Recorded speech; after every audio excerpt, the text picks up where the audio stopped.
누가복음 2장 21절에서 40절 말씀 제가 받들어 읽겠습니다. 할례할 8일이 되매 그 이름을 예수라 하니 곧 잉태하기 전에 천사가 일컬은 바로라. 모세의 법대로 정결 예식의 날이 참에 아기를 데리고 예루살렘에 올라가니 이는 주의 율법에 쓴 바 첫 해에 처음 난 남자마다 주의 거룩한 자라 하리라 한 대로 아기를 주께 드리고 또 주의 율법에 말씀하신 대로 산 비둘기 한 쌍이나 혹은 어린 집 비둘기 둘로 제사하려 함이더라. 예루살렘에 시므온이라 하는 사람이 있으니 이 사람은 의롭고 경건하여 이스라엘의 위로를 기다리는 자라. 성령이 그 위에 계시더라. 그가 주의 그리스도를 보기 전에는 죽지 아니하리라 하는 성령의 지시를 받았더니 성령의 감동으로 성전에 들어가매 마침 부모가 율법의 관례대로 행하고자 하여 그 아기 예수를 데리고 오는지라. 시므온이 아기를 안고 하나님을 찬송하여 이르되 주제여 이제는 말씀하신 대로 종을 평안히 놓아주시는도다. 내 눈이 주의 구원을 보았사오니 이는 만민 앞에 예비하신 것이요 이방을 비추는 빛이요 주의 백성 이스라엘의 영광이니이다 하니 그의 부모가 그에 대한 말들을 놀랍게 여기더라. 시므온이 그들에게 축복하고 그의 어머니 마리아에게 말하여 이르되 보라 이는 이스라엘 중 많은 사람을 패하거나 흥하게 하며 비방을 받는 표적이 되기 위하여 세움을 받았고 또 칼이 네 마음을 찌르듯 하리니 이는 여러 사람의 마음의 생각을 드러내려 함이니라 하더라. 또 아셀 지파 바누엘의 딸 안나라 하는 선지자가 있어 나이가 매우 많았더라. 그가 결혼한 후 7해 동안 남편과 함께 살다가 과부가 되고 84세가 되었더라.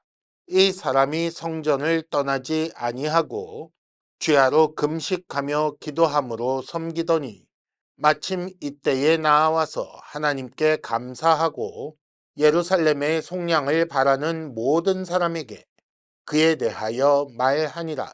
주의 율법을 따라 모든 일을 마치고 갈릴리로 돌아가 본 동네 나사렛에 이르니라.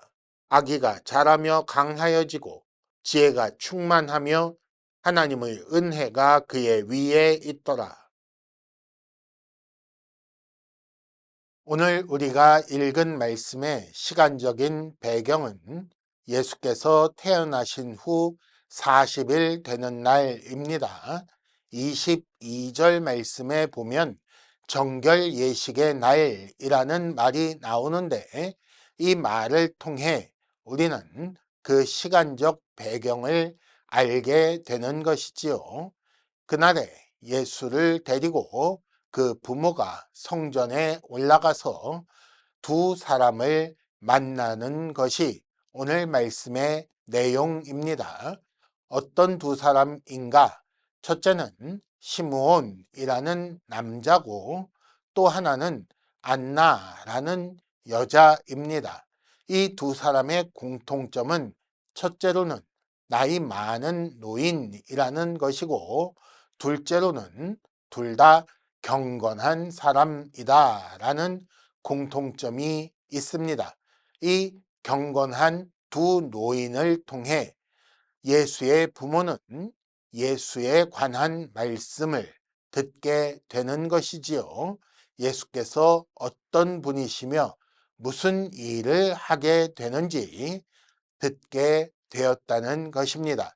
바로 이것이 우리의 관심사입니다. 누가복음 1장과 2장이 예수와 요한을 대조하며 예수께서 어떤 분이시며 무슨 일을 하실지 알게 한다라고 했지요. 즉 누가복음 자체도 어린 시절 그 자체에 관심이 있는 것이 아니라는 것입니다. 그러므로 우리도 이 말씀을 통해 예수께서 어떤 분이시며 무슨 일을 하셨는지 알아야 한다는 것입니다. 그런데 오늘 말씀을 잘 보면 앞서 있었던 말씀들보다 훨씬 더 직접적으로 예수께서 어떤 분이시며 무슨 일을 하시는 분인지 우리에게 가르쳐 주고 있습니다. 그러므로 오늘 우리는 이 말씀을 잘 읽고 예수께서 무슨 일을 하시는지 뿐만 아니라 예수의 오심이 내게는 정말 의미가 있는가? 과연 내게는 어떤 의미가 있는가 하는 것을 생각해 봐야 하는 것입니다. 세상이 예수님의 생일이라면서 성탄절을 즐거워한 지 이제 겨우 일주일인데 벌써 그 분위기는 다 식어버렸습니다. 그만큼 세상이 성탄에 대해 가지고 있는 감정은 아무 의미 없는 유흥과 향락을 위한 그런 날이었던 거지요. 그런데 우리도 그렇게 성탄의 의미를 쉽게 잊어버리지 않으려면 예수께서 오심이 어떤 의미인지, 과연 그의 오심을 누가 기뻐하고 즐거워해야 하는 것인지 생각해야 하는 것입니다. 역사상 메시아의 오심을 가장 기다려왔던 사람은 아마도 이스라엘이라고 할 수 있을 것입니다. 그들은 메시아를 통해 하나님의 나라가 회복될 것을 오래도록 간절하게 기다려왔던 사람들이고 아마도 그 중에 상당수는 지금도 그 메시아를 기다리고 있는 것으로 알고 있습니다. 하지만 정작 예수께서 오실 때에 그들은 대부분 철저한 무관심으로 그 날을 맞이했었습니다. 하나님의 백성의 영적인 지도자라고 할 수 있는 서기관이나 제사장 같은 사람들도 또 하나님 백성의 정치적 지도자라고 할 수 있는 왕까지도 그의 오심에 대해 관심이 없었습니다. 그래서 그가 오셨는데도 불구하고 그의 오심을 알지 못했고 오히려 이방 점성술사인 동방 박사들을 통해 예수의 탄생 소식을 듣고 소동하였다고 기록되어 있습니다. 그렇게 소동하면서 그때서야 서기관들이 부랴부랴 성경을 살펴서 베들레헴에서 태어나신다는 예언을 찾아내었지요. 그러면 그들이 메시아의 탄생을 기뻐하며 예수께서 나신 곳을 찾아갔는가 하면 그렇지 않습니다. 그 일조차 당시 왕이었던 헤롯은 내가 메시아를 경배하려고 한다라고 거짓말을 하고서는 사실은 예수를 죽이려고 했던 것을 우리는 알고 있습니다. 정리하면 당시 이스라엘은 메시아의 오심을 정말 간절하게 기다리는 자였지만 그러나 그럼에도 불구하고 정말 전혀 기다리지 않던 자들이라고 할 수가 있는 것입니다. 세상살이에 함몰되어서 그렇게 세상 사는 것 외에 다른 관심이 없어서 영적으로 깊은 잠에 빠져 있는 무지하고 무능한 상태를 보여주었던 것입니다. 혹 그 중에 메시아를 기다려왔던 자들이 있기는 합니다마는 또 그렇게 기다려왔던 대부분의 사람들은 세속적인 영광이나 풍요, 안락 같은 것을 기대하였던 것으로 보입니다. 그래서 예수께서 요한복음 6장 26절에 말씀하시기를 너희가 나를 찾는 것은 떡을 먹고 배가 불렀기 때문이다 라고 말씀하셨던 것입니다. 이런 이스라엘의 현실로 인해 하나님은 예수의 탄생에 대해 멸시받고 천대받는 목자에게 천사를 보내서 알려주실 수밖에 없었던 것이고, 그래서 이방의 점성술사들에게 별을 보내서 초자연적인 계시를 통해 알게 하셨던 것입니다. 근데 이런 방법들은 일상적인 방법이 아닌 것이지요. 그러면 이스라엘 전체가 하나님의 약속을 잊어버리고 메시아를 기다리지 않았다고 할 수 있는가? 그것은 아닙니다. 대표적인 예가 오늘 말씀에 나온 시므온이라는 사람과 안나라는 사람이라고 할 수가 있겠습니다. 오늘 말씀 25절에 시므온에 대해서 뭐라고 말씀하고 있는가요? 이스라엘의 위로를 기다리는 자라고 했습니다. 이는 이사야 40장 1절에 예언된 내 백성을 위로하라 라는 말씀에 따라 그 위로자로 오실 메시아를 기다려왔던 그런 사람이라는 말입니다. 또 안나는 어떤가요? 37절에 보면 금식과 기도로 하나님을 섬기던 자라고 설명되어 있습니다. 이런 사람들은 말씀에 기초하여 메시아를 기다리고 있는 사람들이니 말씀을 따라 예수께서 오실 것을 믿고 기다려왔던 사람들이니 초자연적인 계시가 오히려 필요 없는 사람들이었던 것입니다. 이 사람들을 비교해 보겠습니다. 목자는 천사를 통해 계시를 받고 증인이 되었지요. 이방의 점성술사였던 동방박사들은 별을 통해 인도받아 증인이 되었습니다. 하지만 시므온과 안나는 어떤가요? 그들 자체가 그런 사람이 존재하는 것 자체가 증인이요 그들의 삶이 증언이었던 그런 존재들이었습니다. 먼저 안나를 살펴볼까요? 36절부터 나오는 안나에 대한 설명을 보면 안나는 결혼한 지 7년 만에 과부가 되었고 그 이후로 84세까지 오랜 세월 동안 경건한 삶을 살면서 금식과 기도로 하나님을 섬겼던 그런 사람이라고 되어 있습니다. 그런데 이런 설명 중에 정작 중요한 것은 36절에 나오는 선지자라는 말입니다.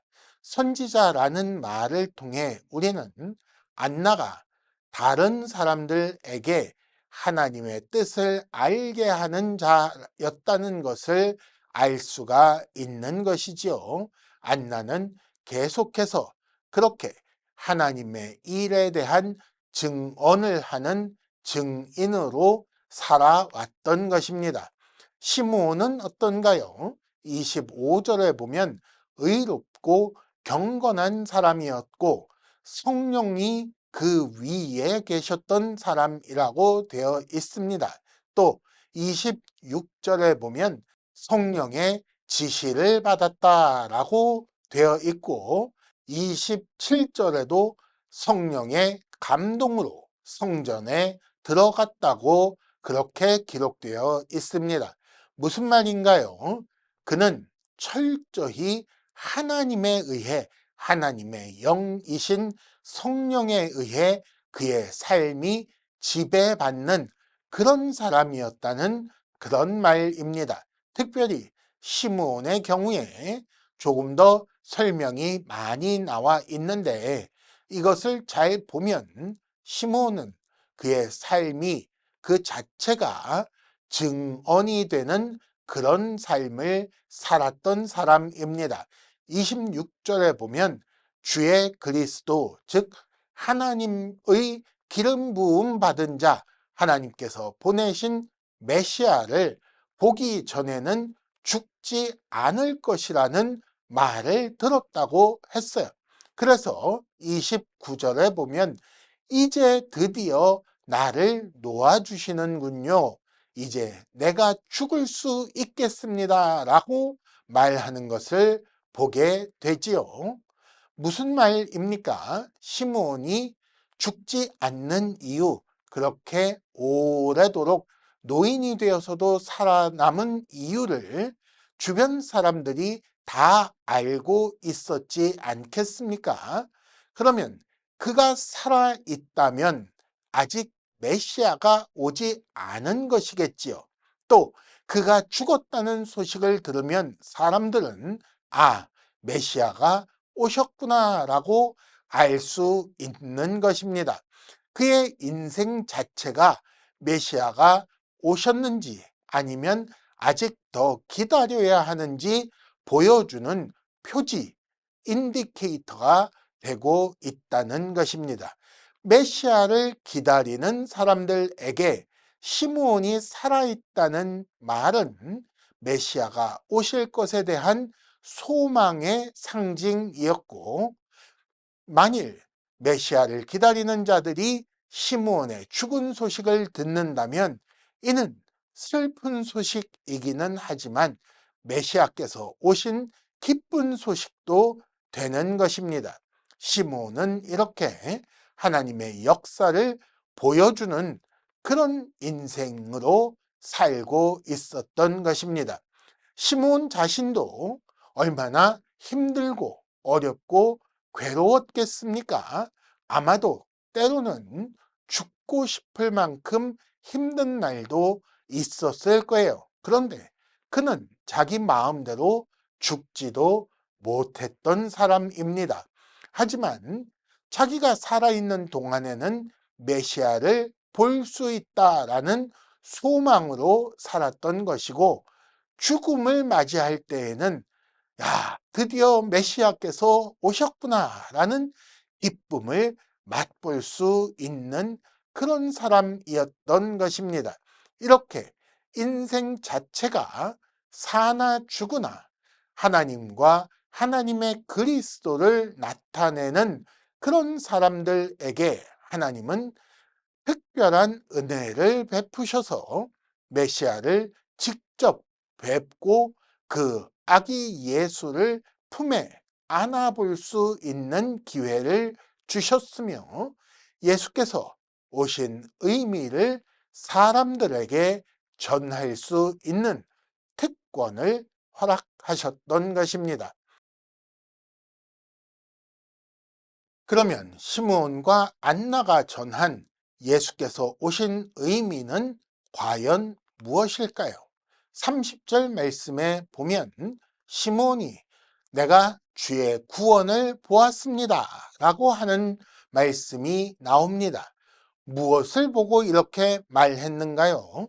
예수를 보고 그렇게 말했던 것이지요. 즉 예수는 하나님께서 베푸신 구원 그 자체라는 말이 되는 것입니다.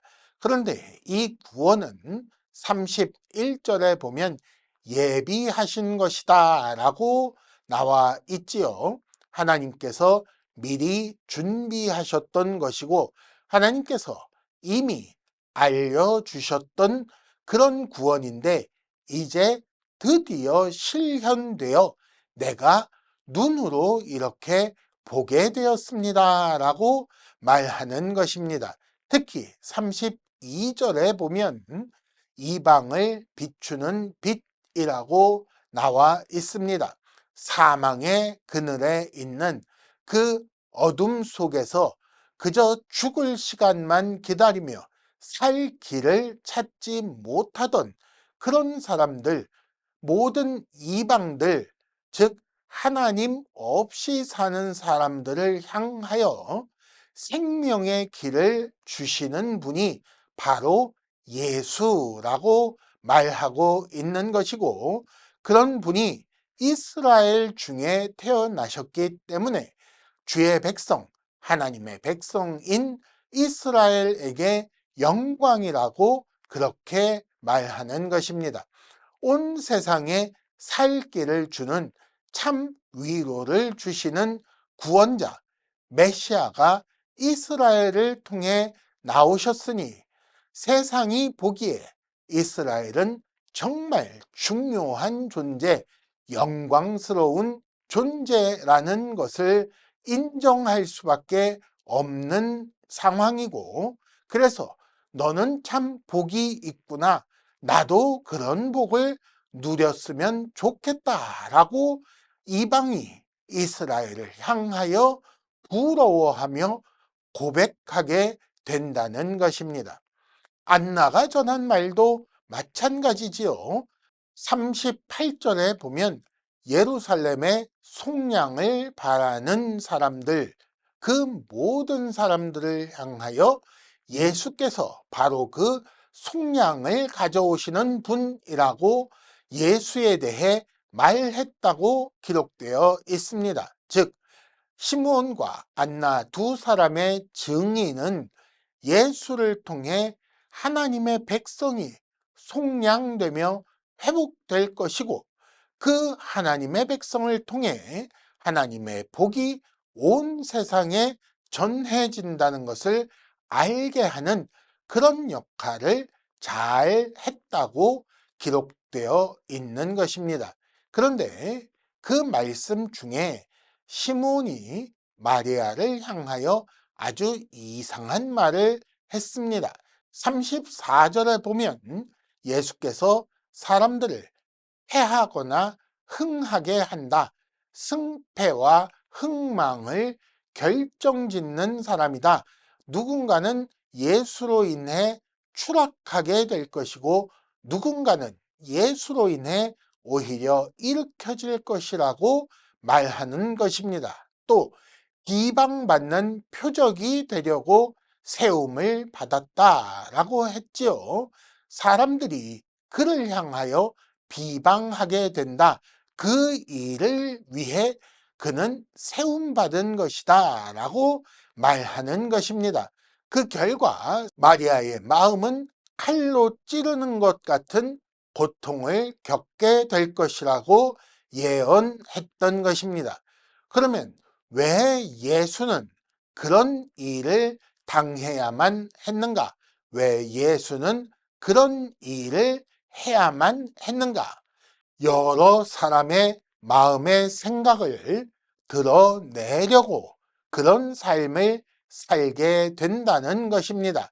쉽게 얘기하자면 예수께서 오신 의미는, 예수께서 하시는 일은 단순히 모든 사람에게 다 골고루 복이 되는 일은 아니라는 것입니다. 누군가는 흥하고 누군가는 예수 때문에 망한다는 것입니다. 누군가는 예수 때문에 살지만 누군가는 완전히 죽음으로 떨어지는 심판을 받게 된다는 것입니다. 예수는 이방의 빛으로 오셨고 이스라엘의 영광을 주시는 분으로 오셨지만 비난받는 표적으로 오셨기에 비난의 화살을 한 몸에 받는 그런 존재가 되는 것이고, 그 예수를 따르는 자에게는 예수는 메시아이지만 그러나 예수를 따르지 않는 자들에게는 신성모독하는 자요 죽어 마땅한 자로 평가받게 되는 것입니다. 결국 사람 속에 있는 그 마음의 생각, 그 내적 본질이 과연 그가 예수를 통해 하나님 편에 속하는 자인지 아니면 예수를 배척하고 하나님과 상관없는 자가 되는 것인지, 그 겉모습과 상관없이 누가 하나님께 속하였는지 밝히는 그런 존재가 예수 그리스도라고 시므온이 말하고 있었던 것입니다. 하나님은 때로는 목자를 통해, 때로는 이방인을 통해, 그들의 증언을 통해 메시아께서 가난하고 소외된 멸시받는 계층을 위해서도 오신 분이시며, 이방인도 하나님의 은혜를 받게 하려고 오신 분이라는 사실을 알려주셨습니다. 하지만 더 분명한 증언은 하나님의 약속이 실현되기를 기다리는 신실한 사람들을 통해 주셨습니다. 오늘 말씀이 바로 그 증언을 알게 하는 것인데, 어떤 내용이었습니까? 예수께서는 단지 모든 사람들이 아무나 복을 받게 하는 그런 분이 아니라는 것이었죠. 그를 통해 구원과 심판이 동시에 이루어질 것을 우리는 오늘 말씀을 통해 알게 되었습니다. 성경이 이렇게 분명하게 예수를 통해 누군가는 영원한 생명을 얻지만 누군가는 사망에 들어가게 될 것이라는 것을 가르치고 있습니다. 그러니 예수의 오심은 모든 사람이 무조건 기뻐할 일이 아니라는 것이지요. 의미도 모른 채 분위기에 휩싸여서 예수 오신 날이라며 성탄을 즐거워할 그런 일이 아니라는 것입니다. 그러므로 우리는 예수께서 오신 의미를 생각해야 합니다. 나는 과연 예수의 오심을 기뻐해도 되는지 잘 생각해 보아야지요. 예수께서 오심이 내게 기쁨이 된다면 그 기쁨을 주신 예수의 오심이 나에게 복이 되게 하신 하나님의 은혜에 감사하는 우리가 되어야 할 것입니다.